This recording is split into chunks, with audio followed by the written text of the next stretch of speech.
অনেকেই মনে করেন দুধ খেলে ওজন বাড়তে পারে অথবা ডায়াবেটিস হওয়ার সম্ভাবনা হতে পারে। এই ব্যাপারে আপনার কি মতামত? এটা একটা আমাদের ভুল ধারণা। আসলে এটা হচ্ছে যে যদি আমরা নিয়মিত পরিমিত পরিমাণে যেটুকু, যেমন আমরা বলে থাকি একজন অ্যাডাল্ট মানুষকে 250 ml দুধ পান করতে পারে, যদি নিয়মিত পান করে তার সাথে আসলে কোনো ওজন বাড়া বা ডায়াবেটিস হওয়া বা হৃদরোগ ঝুঁকি হওয়ার কোনো সম্পর্ক নেই বৈজ্ঞানিক গবেষণায়।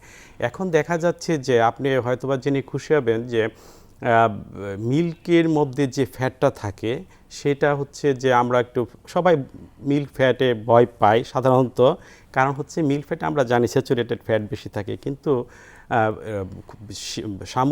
এখন রিসেন্টলি যে গবেষণায় দেখা যাচ্ছে যে মিল্কের যে ফ্যাটটা সেটা আসলে আমাদের যে অন্যান্য saturated fat, for example red meat থেকে অথবা প্রসেস যে সমস্ত ফুড আছে সেই ধরনের স্যাচুরেটেড ফ্যাট থেকে এটা ভিন্ন মাত্রায়। কেন ভিন্ন মাত্রায়?